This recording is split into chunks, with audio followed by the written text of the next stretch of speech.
Il faut que tu prophétises encore sur un grand nombre de peuples et de nations et de langues et de rois.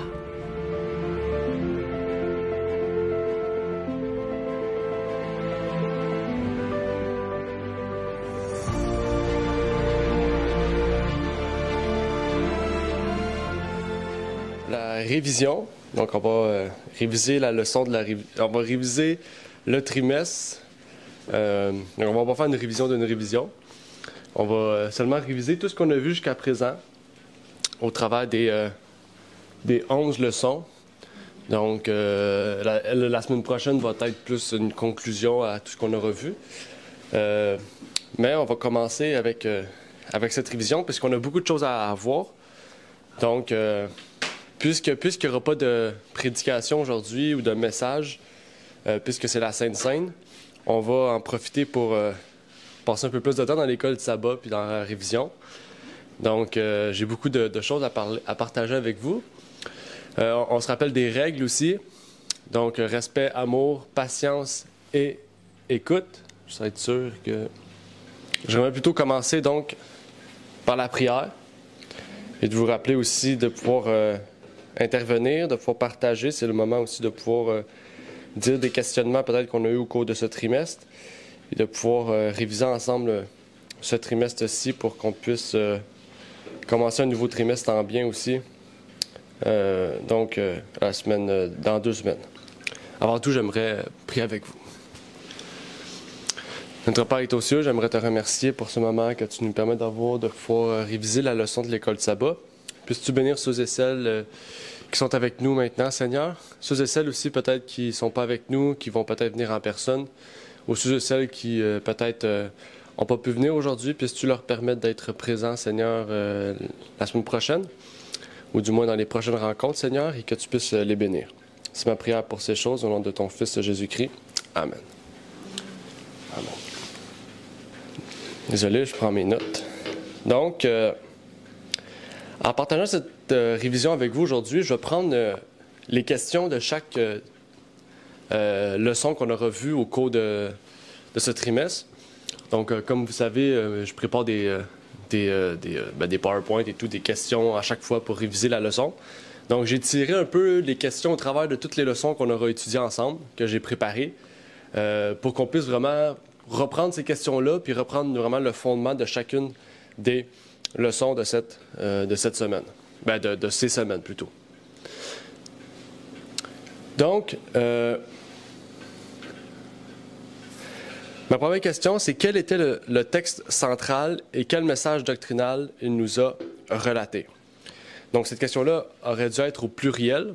Donc, pour ceux qui ont une Bible, on va prendre la Bible, puis on va lire chacun des textes centrales des leçons, puis on va faire en une seule ligne, on pourrait dire un résumé de ce que ce texte nous révélait sur la leçon.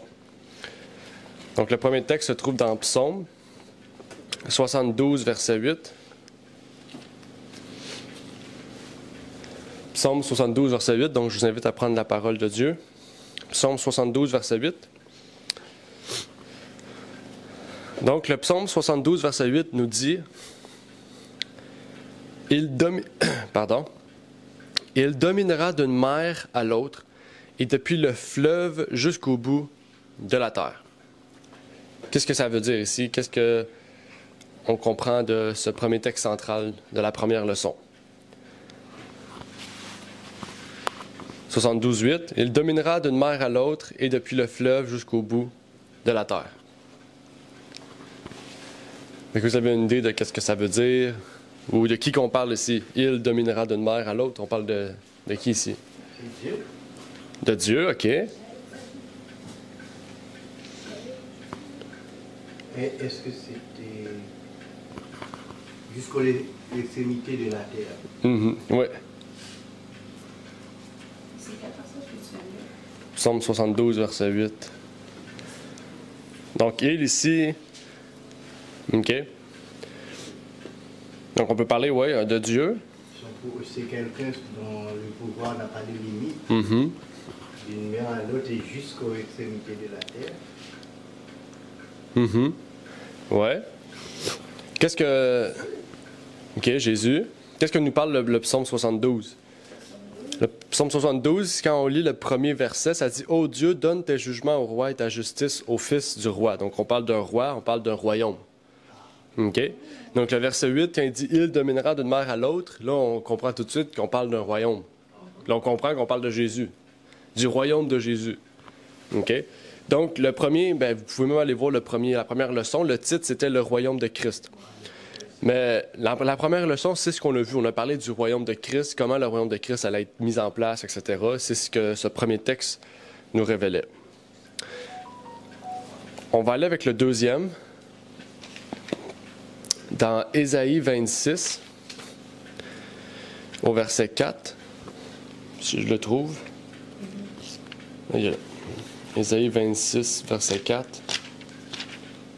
Ésaïe 26, verset 4. Avant de lire Ésaïe, est-ce que, d'après ces versets, le royaume ne se limite pas à la Nouvelle Jérusalem, à la cité? Mm-hmm.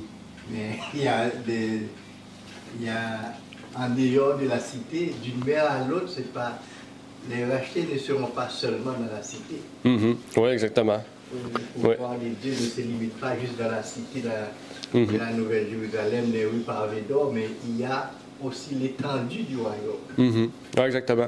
Oui. Exactement. Oui, bon point. Oui.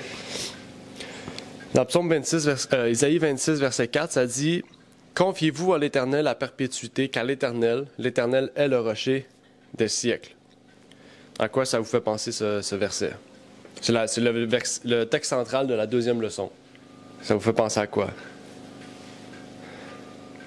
C'est quoi les mots importants qu'on peut ressortir de ce verset-là pour qu'on puisse comprendre? Confiez-vous à l'Éternel à perpétuité, car l'Éternel est le rocher des siècles.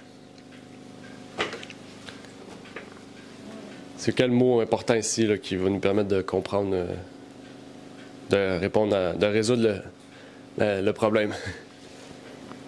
Il y a un mot important ici. Oui, c'est rocher. C'est qui le rocher? Jésus. Donc, l'Éternel est le rocher des siècles. Donc, on comprend que c'est sur celui qu'on peut mettre notre fondement. C'est quoi le fondement du chrétien? C'est la foi. Donc, on peut dire ici que ce texte-là nous révèle la justification par la foi et c'était justement le point central de la deuxième leçon de ce trimestre. Par la suite, il y a Proverbe 20. Proverbe 20, verset 11. Ça dit « Même un enfant est connu par ses agissements, que son œuvre soit pure et qu'elle soit droite. » On parle de quoi ici? Proverbe 20, verset 11.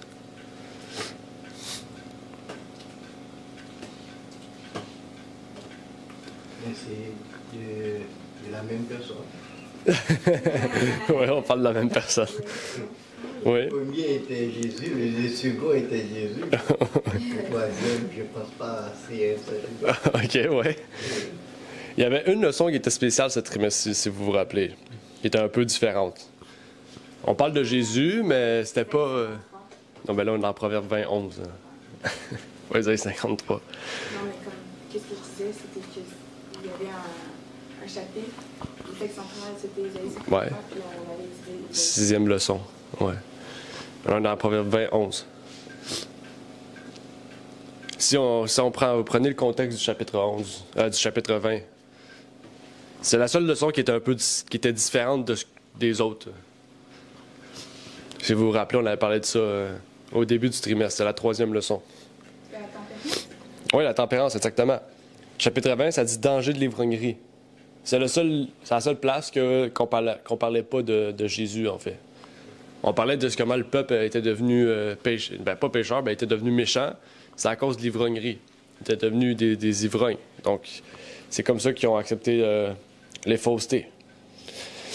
On va retourner dans Proverbe, au chapitre 34, verset 18. Ça dit « L'Éternel est près de ceux qui ont le cœur brisé, et il délivre ceux qui ont l'esprit froissé. » Donc là, on parle de qui? On parle de l'Éternel. Comme Renard, on va dire, on parle de Christ, de Jésus. Mais Psaume 34, 18. L'Éternel est près de ceux qui ont le cœur brisé, il délivre ceux qui ont l'esprit froissé. On parle encore ici de la justification par la foi. On a encore cette idée-là derrière ce passage-là. Il y avait Ésaïe 53, qui a ramené à citer tantôt.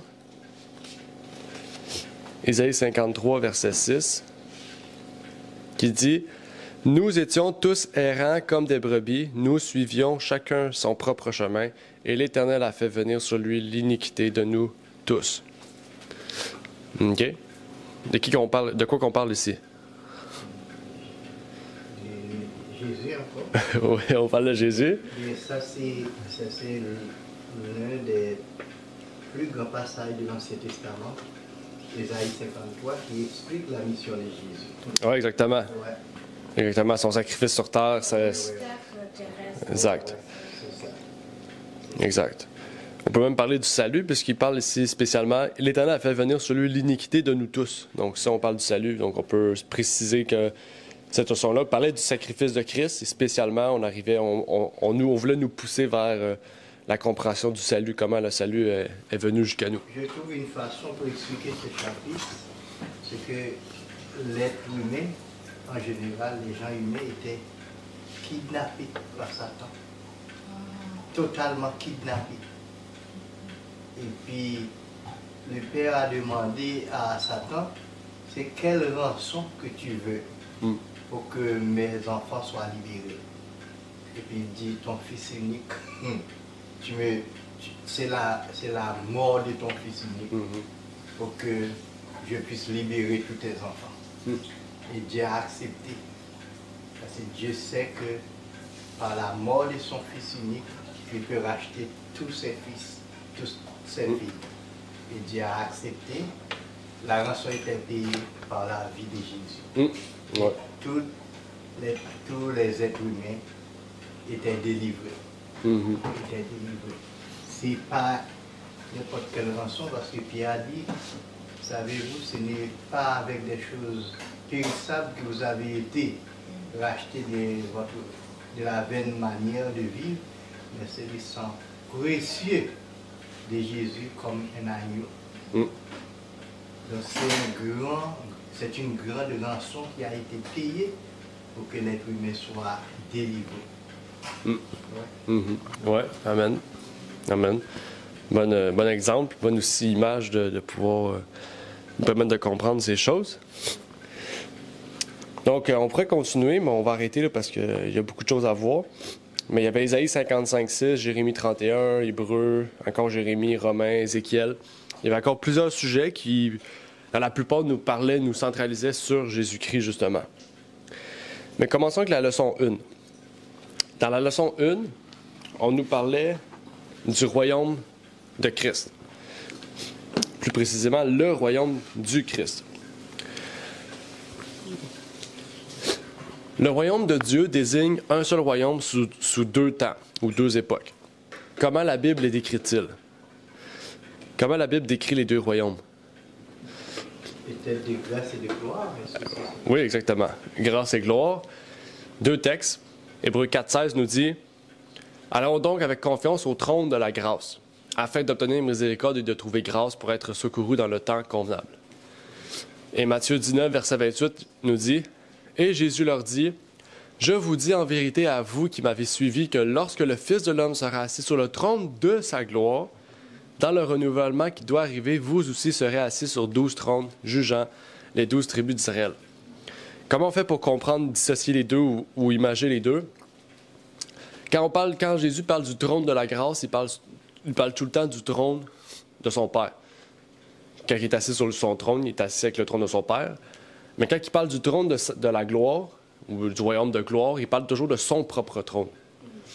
OK? Parce qu'à ce moment, il n'est pas glorifié. Dans le sens, oui, il est glorieux et tout, c'est le Fils de Dieu. On pourrait dire même que c'est Dieu aussi, OK? Il est divin. Mais en ce moment, il n'a pas son propre trône. OK? Parce qu'il n'y a pas encore un peuple de former. Il n'y a pas de jugement qui est passé. Il n'y a rien qui... En ce moment, il prépare son peuple. Quand son peuple sera prêt, là, il pourra être roi de ce peuple. Et là, il va avoir son propre trône. Puis là, ça va devenir le royaume de gloire. Ça va devenir son royaume de gloire. Ce royaume est à venir. Exactement, oui, exactement. Jésus explique, dit dans l'Apocalypse, il dit que moi j'ai vaincu, je me suis assis avec mon Père sur son trône. Celui qui vaincra sera sera assis avec moi sur mon trône. Oui, exact, c'est ça. Alors Jésus va avoir son propre trône. Maintenant, il est sur le trône de son Père. C'est ça, exact. Ouais. Oui, bon point. Ouais. Donc là, c'est une question qu'on vient de parler. Là. On va aller un peu plus loin. Mais quand le royaume de grâce prendra fin pour laisser place à son royaume de gloire, c'est quand il va y avoir le transfert de grâce à gloire? Quand Jésus va revenir, Oui, quand Jésus va revenir, exactement. il va enlever son vêtement sacerdotaux et il va revêtir le vêtement de gloire. Exact. Noël nous en parle. Ici, elle nous dit « La voix empreinte d'un amour ineffable, Jésus invite alors ses fidèles à participer à la joie de leur maître. Son bonheur consiste à voir dans son royaume de gloire les âmes sauvées par son humiliation et ses souffrances. Celui des élus sera de voir parmi les bienheureux des êtres sauvés par leurs prières, leurs travaux et leur dévouement, tandis qu'ils sont réunis autour du grand trône blanc. Une joie inexprimable inonde leur cœur à la vue de ces âmes et de celles gagnées par elles, rassemblées toutes dans le repos céleste, jetant leur couronne aux pieds de Jésus et admises à le louer pendant les siècles éternels. » Donc, c'est un peu ce que nous relatait la première leçon. Et quand on rentre dans la deuxième leçon portait le titre « Le chant du salut ». Dans le chant du salut, on a parlé un peu des prophètes. Oups. J'ai oublié une question. Bon, je vais vous la poser. Ça dit Ésaïe, Jérémie, Ézéchiel auraient-ils pu être sauvés par leurs efforts pour avoir fait leur mission parfaitement? Est-ce que Ésaïe, Jérémie, Ézéchiel auraient été sauvés? Auraient été sauvés. Pas auraient parce qu'ils ont été sauvés, mais je veux dire, auraient-ils pu être sauvés seulement par le fait qu'ils ont reçu leur mission parfaitement ou ce qu'ils ont reçu plutôt ce que Dieu leur avait commandé de faire? Qu'est-ce qui avait fait en sorte qu'Ésaïe, Jérémie, Ézéchiel ont été sauvés, en fait? Est-ce que c'est à cause de leur mission qu'ils ont réussi parfaitement ou c'est à cause d'autres choses? Leur foi. Puis s'ils ont fait cette mission, c'est parce qu'il y avait une certaine foi derrière ça. C'est comme ça que je le vois. Mm-hmm. Parce que s'ils n'avaient pas envie de le faire, ils se seraient enfuis comme de l'autre côté, comme Jonas. Mm-hmm. Tu vois, d'un côté, donc il y a une certaine une foi derrière ça qui leur a permis de faire leur mission puis de l'accomplir avec parfaitement. Mm-hmm. Donc, les hommes ne sont pas sauvés par ce qu'ils font. Le salut, c'est un don de Dieu. Mais tout ce que l'homme peut faire, c'est d'être obéissant à Dieu, de répondre, d'accepter le salut que Dieu a offert. Donc, il l'a offert, mais il a obéi à Dieu, il a accepté l'appel de Dieu. Oui, bon point. Donc, exactement. C'était pas à cause de ce qu'ils ont fait, mais c'est leur foi. Puis, au travers de leur ministère, on voit qu'ils avaient à cœur cette mission. Parce qu'ils avaient foi en ce que Dieu les avait appelés. T'sais, on les voit là, avec tout ce qu'ils ont traversé, Jérémie avec la prison, Ésaïe aussi, Ézéchiel, tous des prophètes qui ont traversé chacun leurs difficultés au travers de leur mission, mais que par leur vie, par qu'est-ce qu'on a dans leur livre, dans Ésaïe, dans Jérémie, dans le livre d'Ézéchiel, on voit que leur foi, c'est ce qu'ils ont fait, qu'ils ont réussi en fait, c'est le moyen par lequel ils ont pu faire leur mission parfaitement. On avait la leçon 3 aussi, qui était vaincu par le vin. Qu'est-ce qui a mené Israël à être idolâtre et moqueur? Par le vin, exactement. Plus largement, c'était... Exactement. Plus largement, c'était des gloutons, donc à la gloutonnerie puis l'intempérance, qu'ils ont été... qui sont devenus idolâtres et moqueurs. Mais on a lu le texte, on a lu le proverbe tantôt, 20, verset 8. Dans le verset 1, ça dit « le vin est moqueur ». OK? Donc, le vin, l'alcool en général, c'est quelque chose qui est moqueur. Mais, exactement, Israël ont tombé dans l'idolâtrie et la moquerie à cause justement qu'ils étaient des gloutons et des intempérants. Dans la tragédie des siècles, on peut lire « Satan étudie tous les indices de la fragilité humaine. Il note tous les péchés auxquels on est enclin et il veille à ce que les occasions d'y tomber ne manquent pas. Il nous pousse à user avec excès de ce qui est légitime afin d'affaiblir par l'intempérance nos facultés physiques, mentales et morales. » Donc l'intempérance obstrue nos facultés physiques, mentales et morales. Des milliers ont succombé et succombent à des passions abrutissantes. Comme couronnement de son œuvre, l'ennemi déclare par les esprits que la véritable connaissance élève l'homme au-dessus de toute loi. Okay? Ça, c'est le gnosticisme. Okay? C'est la connaissance qui nous amène. Dans le fond, on est tous des dieux, et c'est par la connaissance que nous pouvons être révélés et être plus haut que Dieu. Ça dit que tout ce qui est légitime, que Dieu ne condamne pas et que tous les péchés commis sont inoffensifs. Donc, c'est ça que ça fait, en fait, l'intempérance. La deuxième partie du passage ici nous révèle ce que l'intempérance peut faire sur nos facultés physiques, mentales et morales. Et les questions, en fait, qu'on se dit « Dieu ne condamne pas, tous les péchés sont inoffensifs, etc. » Tout ça, c'est causé par l'intempérance. Mais Dieu nous invite à quelque chose aujourd'hui. C'est ce que la leçon voulait nous faire tirer. Qu'est-ce que Dieu voulait nous faire comprendre au travers de cette leçon, au travers de l'expérience du peuple d'Israël dans l'intempérance? Est-ce que vous avez des textes aussi à quoi Dieu nous appelle aujourd'hui? Être lucide. Lucide. Comme être comme parfaitement, avoir l'esprit parfaitement clair pour savoir discerner le bien du mal et non pas être affaibli par comme nos je pourrais dire penchants ou par l'alcool, par tout ce qui est comme tout ce qui est inoffensif pour nous. Ouais, qui pourrait attirer notre esprit vers la perdition. Mm-hmm. Apôtre Pierre dit « Soyez sobres, car votre adversaire, le diable, rôde comme un lion rugissant, sachant qui il dévorera. » Alors, sobriété, c'est une façon de dire de ne pas s'enivrer du vin. Oui, effectivement. Effectivement. Ça, c'est un bon point. Ça, la sobriété, c'est un point intéressant. OK? Qui englobe pas seulement, on pourrait dire, l'aspect de l'alcool. OK? Parce qu'on peut ne plus être sobre par le fait qu'on lise des choses qui nous amènent... parce que la sobriété, c'est juste le fait d'être conscient. OK? Fait que n'importe quoi peut altérer notre conscience. OK? Qu'est-ce que je veux dire par là? C'est que, par exemple, vous connaissez là, les programmes de lavage de cerveau, c'est un peu ça. Hein? Quand on se fait laver le cerveau, on est là, on est conscient. Mais on n'est pas conscient de ce qu'on voit ou de ce qu'on fait. Fait qu'on est conscient, tu sais, dans le sens, on est là, tu sais, la personne, tu vas lui parler, il va être là, mais qu'est-ce qu'il va faire s'il ne sera pas conscient de ce qu'il va faire? Parce que qu'est-ce qu'il aura reçu comme message toute sa vie, c'est le contraire. Fait que ça, c'est qu'est-ce que, comme Renard a dit, la sobriété, c'est autant littéral, dans le sens, tu sais, le vin, que spirituel aussi, ou dans le sens que par l'entremise d'un message, par l'entremise de quelque chose qui est répété, on peut être altéré à ce niveau-là. Donc, c'est un point important. Ça comprend. Quand on est sobre, on finit par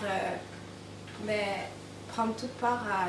Que ce soit le côté littéral ou le côté symbolique du mot sobriété, on finit par s'endormir et faire perdre notre zèle face à vraiment ce qui est important à notre salut.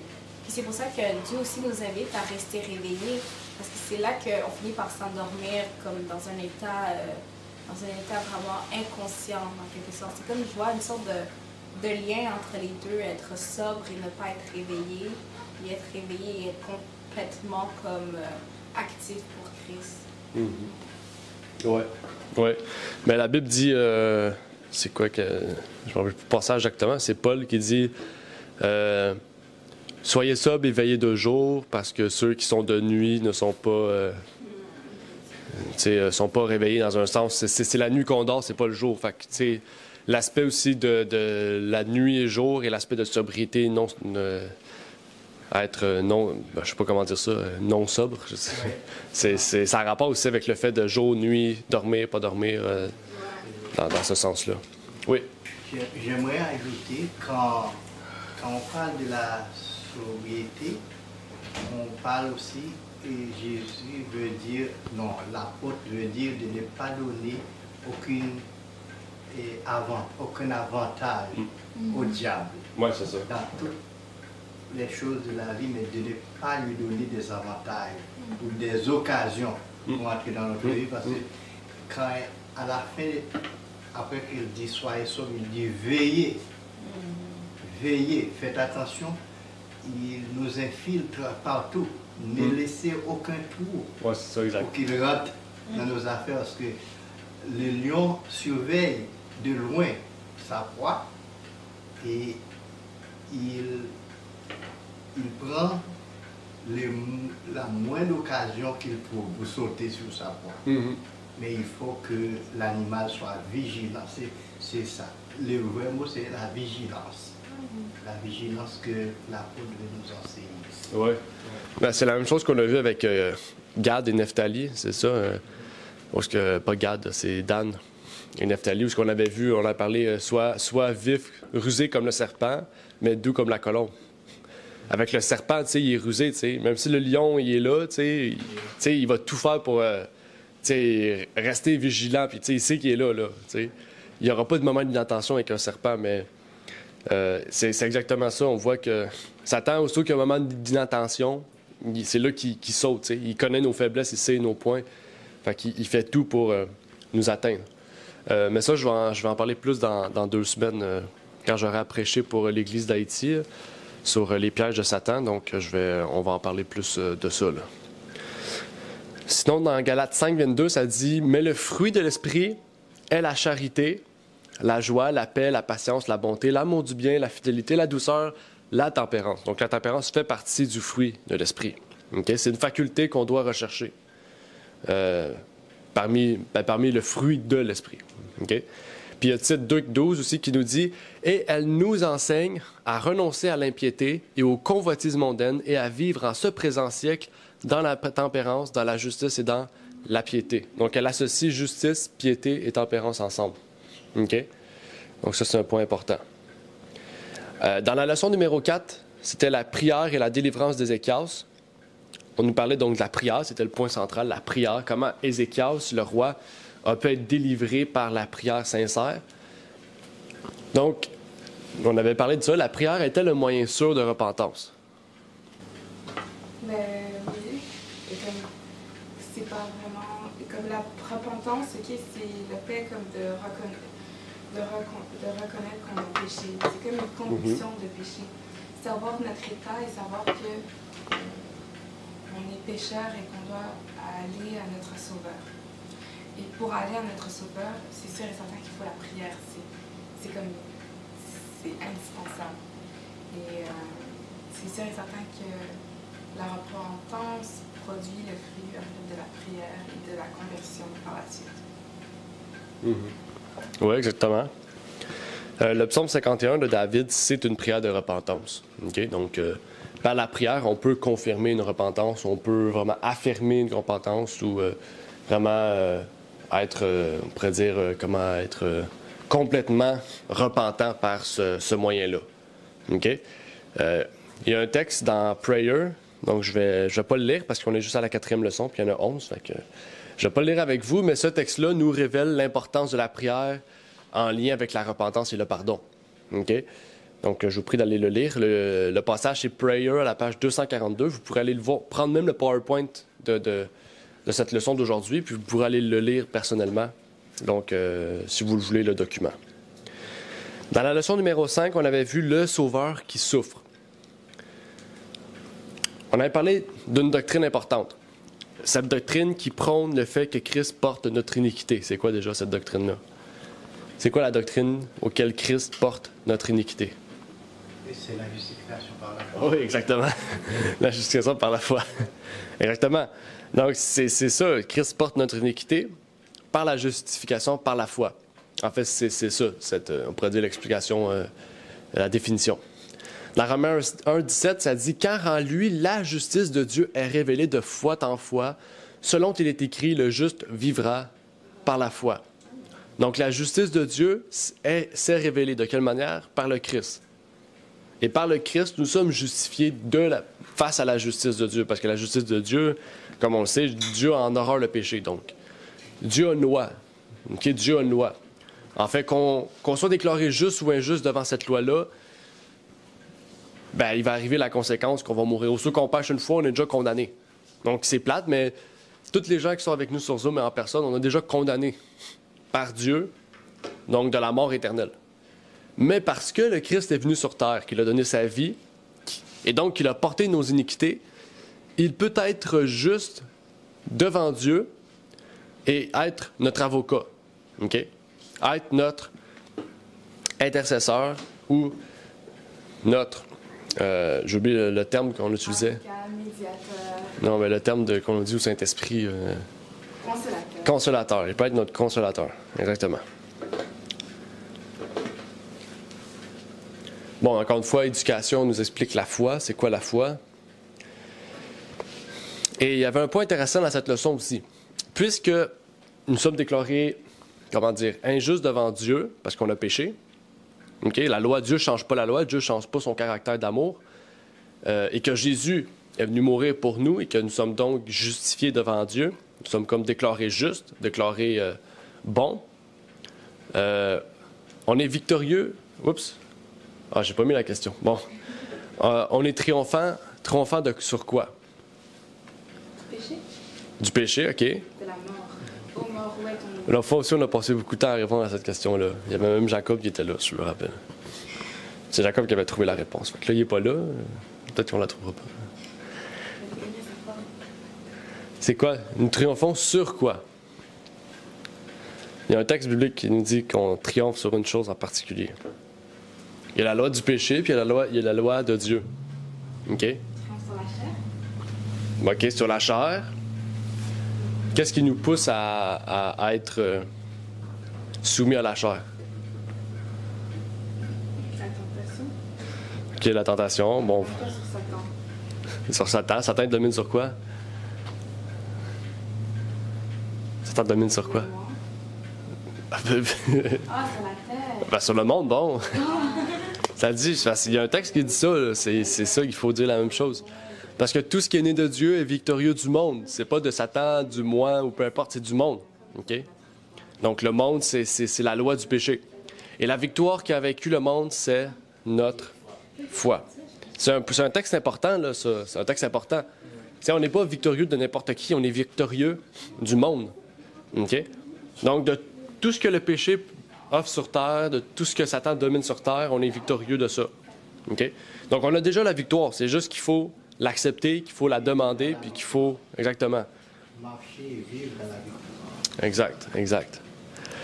Leçon 6, c'était l'appel de la grâce. Et là, on avait parlé de ça aussi, c'est un point important, intéressant aussi. Comment, parce que nous avons, pouvons-nous plaire ou faire l'œuvre de Dieu? On avait parlé de ça aussi. Comment on peut faire l'œuvre de Dieu, en général? Pas juste le fait qu'on parle, mais comment on peut faire l'œuvre de Dieu avec ce que nous avons? Avec nos talents, nos dons. Nos talents, nos dons, OK. C'est quoi la différence entre un talent et un don? Tant qu'à être là. Non, c'est inné. Donc, Un don, c'est inné? je pense. T'as dit un talent et un don? Don. Je pense que c'est talent qui est inné, un don peut venir de Dieu. Ah, ok, oui, c'est vrai. C'est ça la réponse. C'est ça la réponse? Venir à Dieu. Non, ça c'est mon hypothèse. J'ai Ben, donné une j'ai hypothèse. Je pense que c'est ça. J'ai la même réponse. Ouais, parce qu'un don peut venir de Dieu, puis il peut nous le donner si on a envie de le quadrupler, centupler en nous. Mais on peut avoir des talents qu'on a juste été comme ça. Toi, t'es bon à la guitare, puis tu peux en faire un don avec. Tu vois ce que je veux dire? Attends, non. Tu es né avec un don, puis vraiment... Attends, Non, tu es né avec un talent, puis vraiment, si tu le mets en œuvre, ça peut devenir un don aussi. Genre, je sais pas si la guitare, par exemple, fait que ça peut en faire ça. Aravna, t'es pas né avec la guitare, mais tu vas en faire comme quelque chose que tu aimes. Je vais en faire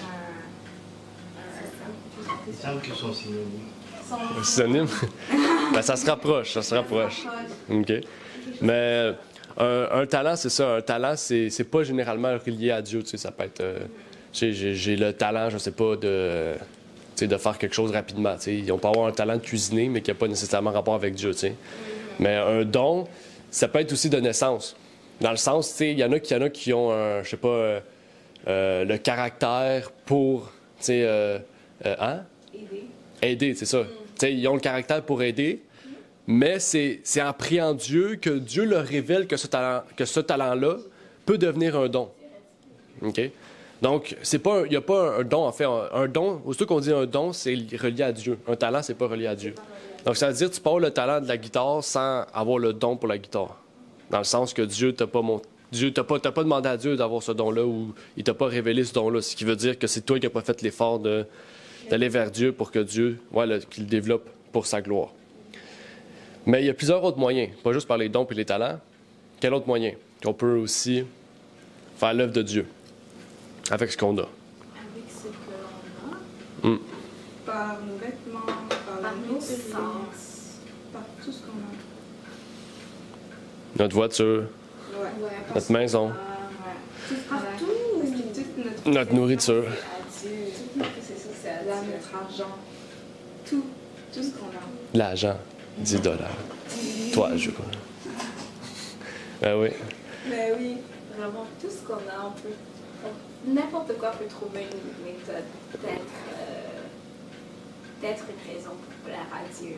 Ouais. La façon dont tu parles, la façon... Tout notre être, tout ce qu'on a, nos possessions, notre vie entière. Oui. Exactement.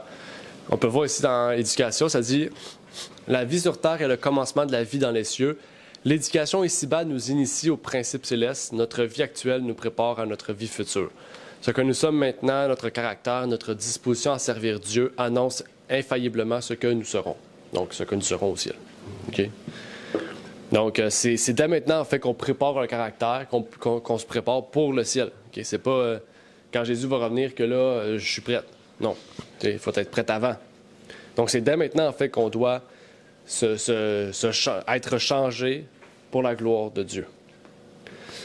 Mais inversement, si on est capable de plaire à Dieu, on est capable de déplaire à Dieu. Donc, comment on peut déplaire à Dieu et à son œuvre? Inversement. Quand on désobéit. Comme tout ce qui est alloué, tout ce qu'on a, on finit par ne pas l'utiliser pour lui. Quand on ne prend pas toute opportunité qu'on a de parler de lui, qu'on se tait, je ne sais pas. Mais le contraire de ce qu'on vient de dire, quand on ne donne pas toute notre vie à Dieu, qu'on finit par le donner malheureusement à Satan, parce que c'est soit c'est Dieu, soit c'est Satan. Il n'y a pas de zone grise. Si tu fais quelque chose si tu fais rien pour Dieu, alors tu le fais automatiquement pour Satan. Quand tu fais ça. Oui, exactement. Quand on l'utilise pour nous. Quand on prend Dieu pour acquis. Donc, exactement. Le livre évangélisé en parle. Je ne vais pas le lire encore une fois. Il y a beaucoup de choses qu'il y aura à voir. Même, je vais skip une question. Vraiment, j'ai mis un petit peu trop de choses. Donc, on arrive à la leçon numéro 7, qui est la Nouvelle Alliance. Donc, c'est quoi déjà la différence entre la Nouvelle et l'Ancienne Alliance? Donc, la première question qu'on peut se poser, comme on a fait l'autre fois, c'est quand que l'Ancienne Alliance a été formée? Quand l'Ancienne Alliance a commencé? Au Sinaï. Au Sinaï, exactement. Oui. Quand Dieu a fait une alliance avec eux, il dit, je fais une alliance avec vous, je vais vous donner un sanctuaire, des lois, pour que vraiment cette alliance-là, vous puissiez vraiment la comprendre, puis comprendre dans tous les aspects de votre vie. Donc, exactement. Elle s'est terminée jusqu'au Christ. Mais quand la nouvelle alliance a été formée? Moi, j'avais dit avant la fondation. Quand la nouvelle alliance a été formée? Ouais. Je sais qu'on a déjà parlé de ça. Moi, c'était dehors. Moi, je me souviens pas de la réponse. Avec Jésus. Avec Jésus, OK. Ouais, avec Jésus, la nouvelle alliance, c'est pas au Sinaï. Il l'a fait avec nous. Bien, la première alliance, on ne dit pas, il ne l'a fait pas avec tout le monde, c'était avec les Juifs.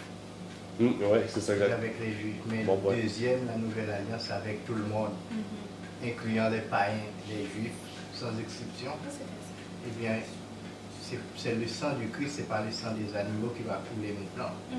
Avec la nouvelle alliance. Et puis la loi, c'est pas 2 tables de pierre, c'est Dieu va écrire sa loi dans nos cœurs. C'est ça la nouvelle alliance. OK. Bon point. Donc, là, je vais vous poser une autre question, puisque là, il y a une réponse. On a dit au Christ, à partir du Christ jusqu'à temps que la grâce prenne fin. C'est la nouvelle alliance. Mais qu'est-ce qui arrive avec Adam, avec Abraham, avec Noé, avec Jacob? Ils étaient sur la première alliance. Sur quelle alliance qui était? Sur l'ancienne alliance. Mais pourtant, on a dit que l'ancienne alliance était débutée au Sinaï. Non, mais on avait fondation du monde. Oui, c'est ça, on a eu cette fondation. On a eu cette De qui? De quoi? Je pense que ça a été formé Quand? De quoi? quand Dieu et Jésus-Christ. Non, avec quoi? Quoi qui a été formé à quand? La nouvelle alliance, Ok, bon. elle a été formée lorsque Dieu et Jésus-Christ ont en fait décidé de former, de nous créer, et qu'ils avaient déjà en fait préparé comme le plan du salut pour nous. Donc c'était vraiment là que... Parce que quand Adam et Ève sont venus à la création, ils étaient sur la nouvelle alliance. Ouais. Bon point. Donc, on pourrait dire la nouvelle alliance, comme Renard a dit, a été faite, on pourrait dire a été validée, écrite, mise en place à partir de la mort de Jésus. Mais dès avant, Adam, Abraham, tous ces gens-là, ils pratiquaient. Ils étaient justifiés par la foi, désolé. C'est ce qu'on a lu dans Hébreu. Hein? Ça dit Abraham a été sauvé par la foi. Comment Abraham a été sauvé par la foi s'il n'y avait pas de loi? C'est parce que la loi était écrite dans leur cœur. Donc, OK? je comprends bien. C'est que, veut pas, les deux alliances agissaient en même temps sur une période de temps. Par exemple, si on fait une ligne de temps, il y aurait eu la réunion entre Jésus et son Père, nouvelle alliance. Là, Mont Sinaï, ancienne alliance, fait que ça continue les deux, jusqu'à ce que l'ancienne alliance arrête avec la mort de Jésus, mais là, il y a toujours la nouvelle alliance. Ouais. I got it. C'est ça. Patriarche et prophète dit « Conclu avec Adam et renouvelé avec Abraham, cette alliance ne put être ratifiée qu'à la mort de Jésus-Christ, comme on aurait dit. Ça dit « Néanmoins, elle fut appelée une nouvelle alliance. Fondée sur la loi divine, elle avait pour but de remettre l'homme en harmonie avec la volonté de Dieu en le rendant capable d'observer ses préceptes. » OK? Donc là, les deux, vous aviez raison. C'est juste que c'est les mots qui vont révéler la différence. OK? Donc, Renard expliquait tantôt que la nouvelle alliance a été ratifiée à la mort de Jésus-Christ, mais elle a été conclue avec Adam. OK? Donc, l'ancienne alliance, en fait, c'était juste parce que le peuple était tellement loin de la loi, avait tellement oublié la loi, que les 10 commandements, c'était pas nécessaire. Il fallait que Dieu fasse quelque chose de plus précis encore pour qu'ils comprennent les 10 commandements. C'est là qu'il a écrit la loi de Lévitique, la loi de l'ancienne alliance. OK? Donc, l'ancienne alliance, c'est pas la loi de Dieu, c'est pas les 10 commandements. L'ancienne alliance, c'est les préceptes du Lévitique avec le sanctuaire. Tout ça, c'est l'ancienne alliance. OK? Donc, quand Jésus est venu, il a gardé la loi des 10 commandements.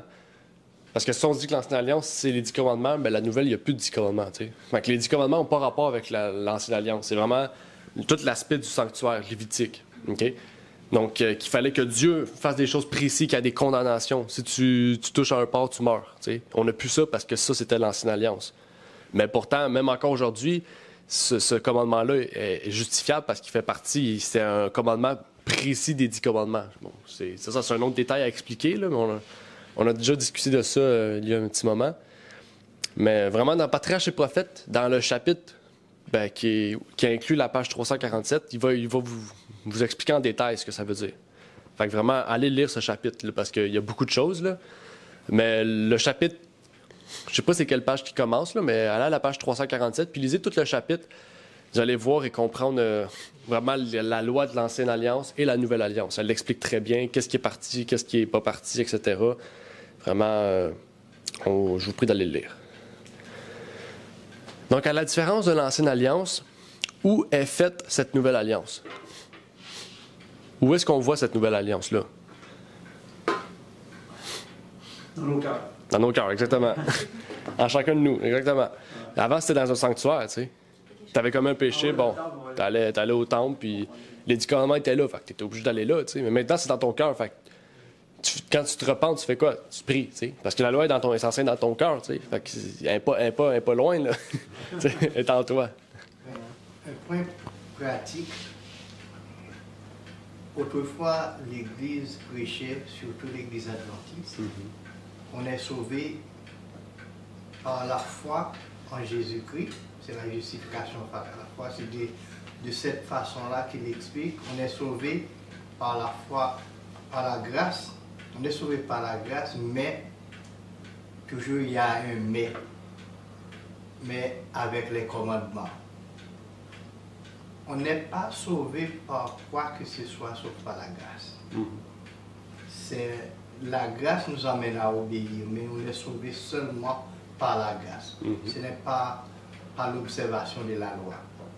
Mais là, quand quelqu'un qui est sauvé, comme fruit du salut, il est obéissant. Il observe la loi de Dieu. Mais l'homme ne peut rien faire pour être sauvé. Tout ce qui doit être fait a été fait par Dieu. C'est la grâce. Dieu a tout fait pour nous. Même si l'homme peut amener une tonne d'obéissance, ça ne peut pas le sauver. Ça ne peut pas le sauver. Le salut vient seulement par la grâce. Alors, actuellement, il y a toujours ces deux pôles de la prédication. Certains pasteurs prêchent, on est sauvé par la grâce, mais est-ce qu'il y a quelque chose d'autre à ajouter à notre salut, sinon par la grâce? Qu'est-ce que nous croyons, nous? Oui, bon point. Quelle position qu'on prend? Le problème, c'est surtout que les Juifs, ils croyaient qu'ils étaient sauvés par les œuvres. Puis Paul, mais il travaillait là-dessus, lui. Tu sais, il voyait qu'il n'avait pas raison, donc il faisait tout qu'on est sauvé par la foi, mais non par les œuvres, parce que les Juifs croyaient qu'ils étaient sauvés par les œuvres. Donc c'était une grave erreur. Puis là, ça a rentré dans la tête de beaucoup de protestants, d'évangéliques, qu'on est sauvé juste par la foi, puis parce qu'on est sous la loi, mais là, ils sont tout mêlés par rapport à ça. Mais c'est à cause des Juifs, finalement, ils croyaient qu'ils étaient sauvés par les œuvres, par les 10 commandements. Oui, effectivement. Effectivement. C'est un gros revirement de situation, surtout pour les Juifs.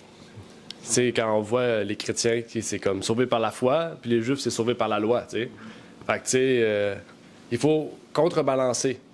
Il faut contrebalancer. Il ne faut pas aller dans les deux extrêmes. T'sais, on va dans une extrême, c'est juste la loi, on oublie la foi. Les premiers adventistes, c'était comme ça. Ou on va dans l'autre extrême, c'est qu'on oublie la loi, puis on va juste dans la foi. Mais quand on a juste un milieu, comme Renard a dit, la foi nous pousse à voir que la loi est toujours active, tu sais. Puis que c'est justement, c'est parce qu'on est sauvé par la foi, ben c'est parce que la loi existe qu'on est sauvé par la foi. T'sais, sans loi, il n'y aurait pas de justification. Tu sais. Fait que, tu sais, si on va dans l'extrême, on croit à la foi, mais sans la loi, mais la foi, ça ne sert à rien. Puis si on va dans l'autre extrême, la loi, mais la foi, ça ne sert à rien. Mais quand on a le juste milieu, on se rend compte que c'est par la foi que nous pouvons suivre la loi. Puis que sans loi, mais il n'y a pas de foi.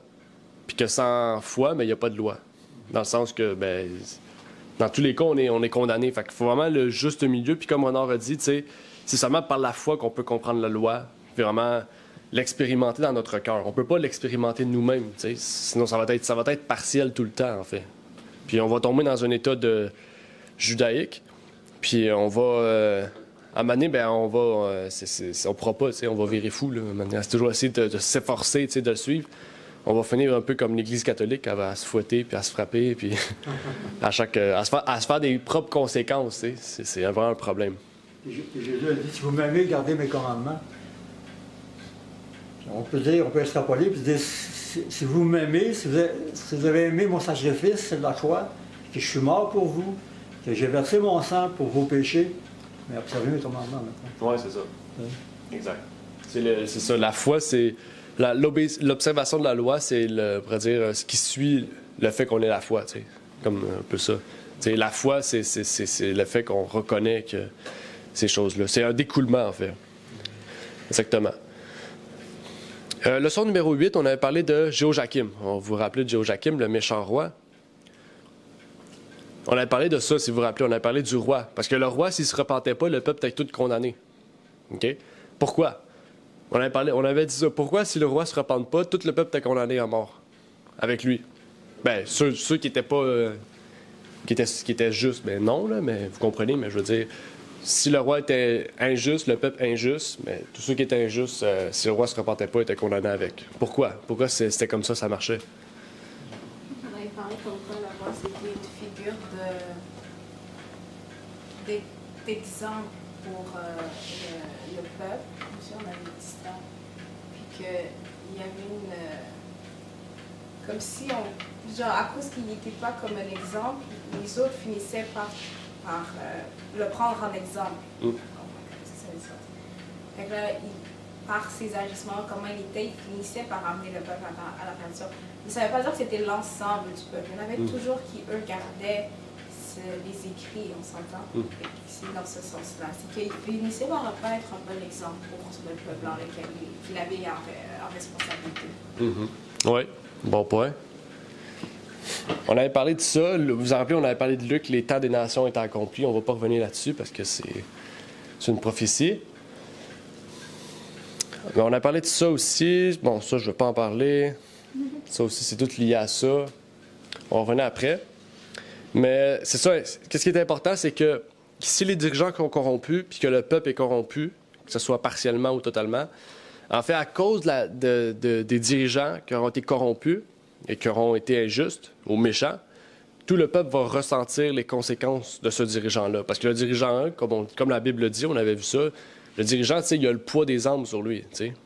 C'est-à-dire c'est lui qui s'occupe du troupeau. Qu'il soit roi ou peu importe, à l'époque, c'était les rois.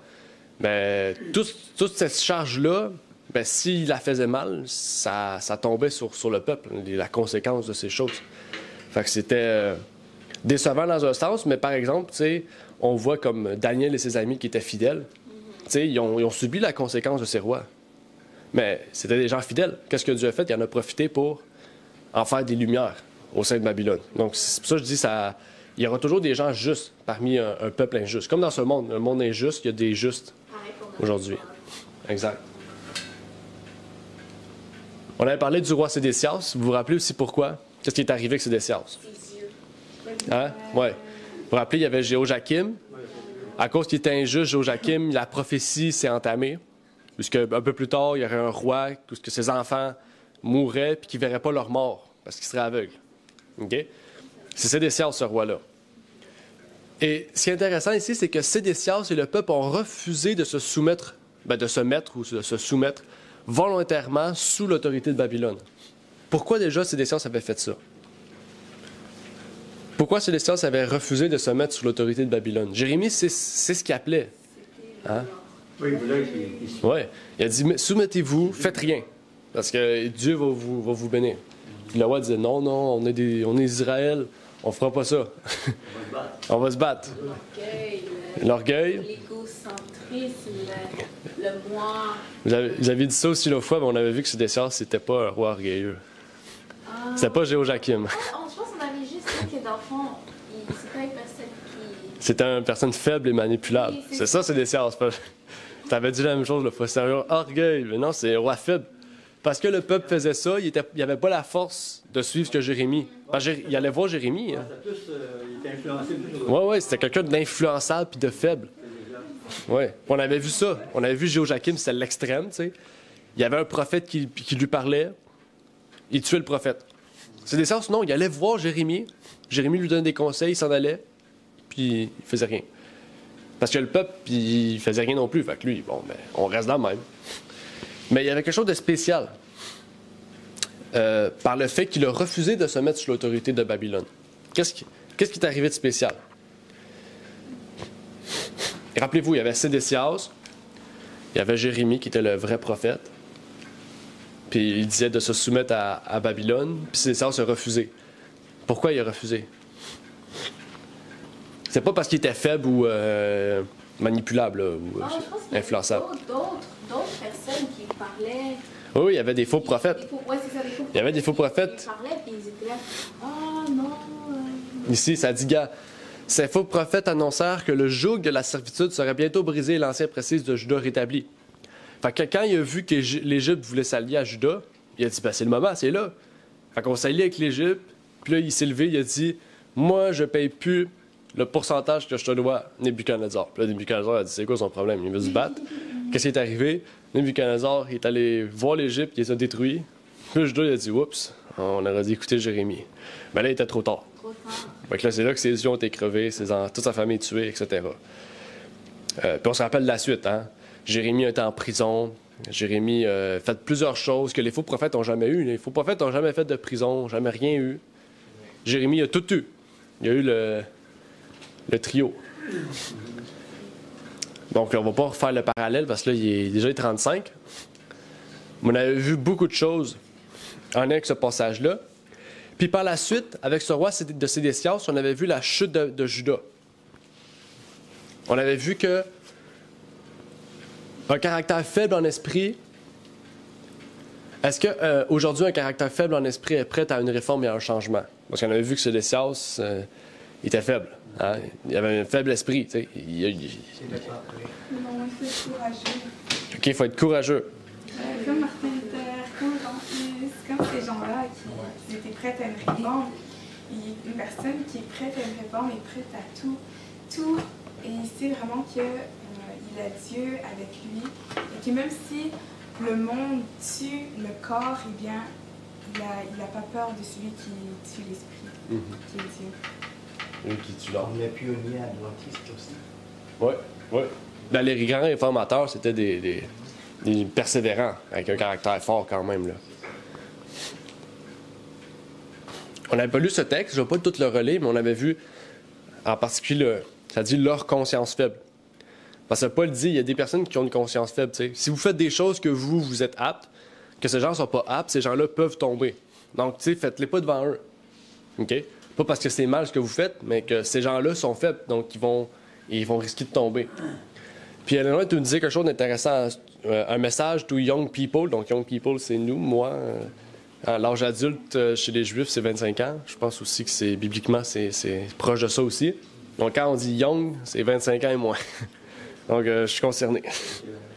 Ça dit, je vais juste lire la première phrase. Ça dit, la force de caractère consiste en deux choses. Donc, il y a deux choses qui font la force d'un caractère, qui fait la force d'un réformateur, de toutes ces personnes-là.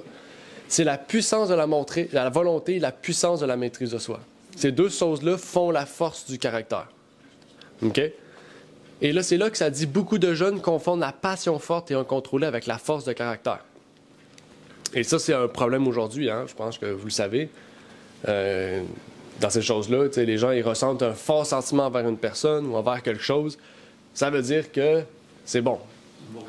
C'est ça, c'est bon ça. C'est fort. Tu es capable de faire des choix dans la vie. Mais tu juges ta chair, tu sais. Ta chair, elle t'a dit fais ça, tu le fais. T'sais, c'est pas une force, c'est une faiblesse, ça. C'est justement, tu es dominé par la chair. C'est le contraire de la force. OK? Leçon 11. Promesse d'un cœur nouveau. C'est la dernière leçon. Donc, si nous étions... encore, j'oublie la truc. Si nous étions sous la domination de la chair et de la loi du péché, nous devons alors recevoir un nouveau guide de vie. Quel est ce guide de vie? On avait discuté de ça l'autre fois.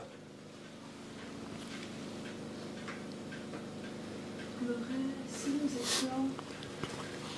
La guide de vie, c'est ça plante cet esprit en nous. Ouais, OK. Saint-Esprit, ouais. À quoi nous pousse le Saint-Esprit, vous pourrez dire?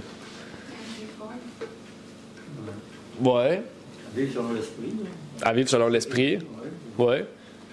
À enlever en fait tout ce qui est passé et une nouvelle créature en Jésus-Christ. Ouais. On va lire un texte. Romains 7, 23. Mais je vois une autre loi dans mes membres, qui combat contre la loi de mon esprit. Donc ça, c'est l'esprit était concerné. Et qui me rend captif sous la loi du péché qui est dans mes membres. OK? Donc, on est tous soumis à ça. Dès qu'on est, on est tous soumis à la loi du péché. OK? La nature est faible en partant. Oui, c'est ça. C'est ça la vraie compréhension du péché originel, c'est ça. C'est le fait qu'on est sous la loi du péché. On est, non pas pécheur, mais on est sous la loi du péché, dans cette faiblesse de tomber. Dès qu'on est, on est soumis à ça. Okay? On n'est pas pécheur, sinon ça marche pas. Je veux dire, dans mes membres, on a tous les membres, on a tous cette loi. Mais le fait qu'on développe notre esprit, quand on commence à développer notre esprit, que l'enfant développe l'esprit, il développe aussi ce combat entre la loi du péché et la loi de l'esprit. C'est pour ça que c'est important l'éducation dès la jeunesse. C'est cette même chose. Il y a la loi de mon esprit, où ce que Paul parle du fait que l'Esprit de Dieu soit venu en lui, qu'il a accepté Jésus en lui, et que par ce moyen-là, il forme la loi de Dieu dans son esprit. Et que cette loi-là, dans sa tête, la loi de Dieu, fait un combat avec la loi de sa chair. Okay? La loi des passions, on pourrait dire ça. C'est ça le texte que tu as dit tantôt, là, il faut développer la volonté, notre volonté, puis développer la maîtrise de soi. Ouais. Là, comme ça, avec l'aide de Dieu, on va pouvoir passer à travers la loi du péché, finalement. Exactement. C'est un message important, ça, pour la jeunesse. Oui. Pas juste la jeunesse. Oui, c'est sûr. C'est sûr. Dans tout ça, comme on voit que la tempérance, c'est pas seulement sur les boissons, mais c'est en fait sur toute notre maîtrise de nous-mêmes, qu'on puisse être apte à mépriser en fait toutes choses. Pas seulement par exemple la boisson, mais sur tout ce qui nous détourne de Dieu, que ce soit par exemple dormir comme correctement, à une bonne heure, essayer d'éviter par exemple, être capable de ne pas être submergé par comme, les réseaux sociaux, ou comme savoir vraiment comme, être tempérant dans notre vie afin que vraiment nous puissions suivre vraiment ce que notre esprit veut et non pas ce que notre corps veut. Oui, c'est ça exactement, c'est ce texte-là. La loi de mon esprit qui combat la loi du péché. Donc c'est exactement ça. Bon, on va pas tout lire, là. Déjà on a dépassé l'heure. Ça, c'était un peu la leçon de tout ce trimestre-ci, qui nous dit « Dieu nous appelle à pouvoir nous rapprocher de lui par les exemples de l'Ancien Testament. » C'est ça un peu qu'on a lu tout le trimestre. Hein? On a lu tout l'Ancien Testament, on a lu, au travers de ces 2 trimestres-là, on a vu tout l'Ancien Testament, une partie de l'Ancien Testament, des exemples. Joachim, on a parlé de Jérémie, Ézéchiel, Ésaïe, Ézéchias, toutes ces personnes-là, ces personnages-là, on en a parlé. On a vu comment ils étaient, qu'est-ce qui était pas bon, qu'est-ce qui était bon, qu'est-ce qu'ils ont fait aussi qui était bon, la prière, etc. Toutes ces choses-là, c'est des exemples pour nous qui nous appellent aussi à nous rapprocher de lui pour ne pas faire les mêmes choses qu'eux-mêmes ont faites, en fait. Donc, je trouve que c'est un peu la leçon de tout ce trimestre-ci qui est quand même assez important. Donc, je ne sais pas s'il y avait des questions. Pour ma part, j'ai terminé, puis je pourrais faire la prière s'il n'y a pas de questions ou d'intervention. Là, on entend la majorité des gens, comme je vais citer comme les protestants, parce que c'est même aussi, par exemple, peut-être aussi dans l'Adventiste, OK? Mais on a toujours tendance à dire « Oh, l'Ancien Testament, c'est passé, on n'a rien à apprendre, maintenant on vit dans le Nouveau Testament, et c'est ça qui est important. » Mais quand on regarde les choses dans l'Ancien Testament, nous montre comment on doit marcher envers Dieu. Et ça montre aussi qu'est-ce que le peuple a fait de mauvais et qu'est-ce qui doit, en fait, comme dans notre vie, qu'est-ce qui doit être changé. Et même en tant que comme peuple, nation de Dieu, peuple de Dieu, qui attend le retour de Jésus-Christ, qui comme on devrait comme être préparé et en attente de son retour. Et même en plus, en sachant qu'on est dans le temps du Yom Kippour, le temps auquel que Jésus-Christ est en ce moment dans le lieu très saint en train de faire la purification du sanctuaire et qu'il est en train de passer en revue chaque personne. Tout en sachant ça, dans l'Ancien Testament, ça nous amène aussi, ça nous pousse à aller vers Jésus-Christ et à comme réformer notre vie. Donc, pour toute personne qui pense que l'Ancien Testament, on le rejette, mais non, c'est important pour nous. Bon, justement, on l'a utilisé toute l'année, fait que je pense que c'en est une preuve, hein, des leçons qu'on a pu tirer de ces histoires. Moi, ce que j'allais dire aussi, c'est que l'Ancien Testament, il était là pour annoncer la première venue de Jésus. Puis on a vu que dans le Deuxième Testament, comment une grande majorité des gens, même s'ils avaient l'Ancien Testament, ont rejeté le Fils unique de Dieu. Maintenant, nous, on a le Nouveau Testament et l'Ancien Testament et on sait qu'est-ce qui peut arriver si on décide de le refuser dans notre vie. Donc, les deux sont de trop comme témoignages pour nous afin d'être certains de toujours marcher dans la voie de Jésus. Parce que maintenant, on sait qu'est-ce qui arrive si on le rejette. Parce qu'on a les deux exemples. Eux, à l'époque, ils en avaient juste un. Nous, on a deux. On n'a pas d'excuses. On n'a pas d'excuses. Oui, effectivement. Si j'ajoute une chose, c'est que de tout temps, Dieu sauve toujours de la même manière. Dieu n'a pas sauvé par une autre façon dans l'Ancien Testament ou à une autre façon, c'est par le sang du Christ. Il a déjà résolu le problème d'Adam et Ève, même dans le jardin. Il a tué un mouton et il a pris, il a versé le sang. Qui signifie le sang du Christ, qui va être versé pour toute l'humanité, pour résoudre les problèmes du péché. Et il a pris la peau, il a cousu des vêtements pour eux, qui signifie la justice du Christ. Donc, Dieu a toujours été de la même façon, il a sauvé les hommes toujours par un seul moyen, par le sang de Jésus. Amen. Bon, ben Claude, tout le monde a parlé. Veux-tu parler? C'est bon, on a dit quelque chose. Non, ben OK, ben oui, enfin, c'est important. Puis ben là, on va commencer dans 2 semaines le sanctuaire. Donc, ça va nous permettre aussi de bien terminer, je trouve, cet aspect-là. C'est le seul aspect de l'Ancien Testament qu'on n'a pas vraiment parlé. On a parlé de Josué et Moïse. On a parlé de la fin d'Israël et de Juda. Puis là, ben, on va parler du sanctuaire, autant littéral que symbolique. L'aspect littéral que de l'aspect aussi du jugement et tout ça. Donc, ça sera un très bon trimestre. Je vous prie de pouvoir vous procurer. Merci d'avoir écouté cette vidéo. Si vous désirez rejoindre l'œuvre au Québec, veuillez nous contacter par email à asjh1889 de Terrebonne @gmail.com et via Facebook à commercial asjh1889 de Terrebonne. Merci à vous et que Dieu vous bénisse.